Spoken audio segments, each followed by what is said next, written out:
आज आपण बनवणार आहोत हेल्दी आणि टेस्टी मुंगाच्या डाळीचे मोमोज। त्यासाठी मुंगाची डाळ 5 ते 6 तास भिजत घालायची। त्याला मिक्सर ग्राइंडर मधून बारीक करायचे। एका कढईत तेल टाकून त्यामध्ये मोहरी टाकायची, बारीक चिरलेला कांदा टाकायचा, 1 चम्मच लसूण पेस्ट टाकायची,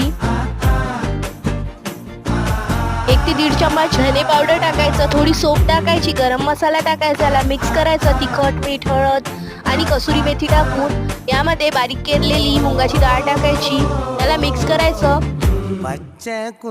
यावर ताट झाकून ठेवायचं, याला वाफ येऊ द्यायची आणि त्यानंतर याला मिक्स करून आपली स्टफिंग साठी भाजी रेडी आहे। त्यानंतर मोमोजच्या पात्यासाठी मैदा आणि तांदळाचं पीठ त्याच्यात थोडं पाणी टाकून याला भिजवून घेतलं। 10 ते 15 मिनिट याला भिजू द्यायचं आणि त्यानंतर याची पुरी लाटून यामध्ये स्टफिंग करून याला मोमोजचा आकार द्यायचा, याला वाफवून घ्यायचं, याला फ्राय करायचं आणि आपले हेल्दी आणि टेस्टी मुंगाच्या डाळीचे मोमोज तयार आहे। माझ्या चॅनलला लाईक करा, शेअर करा।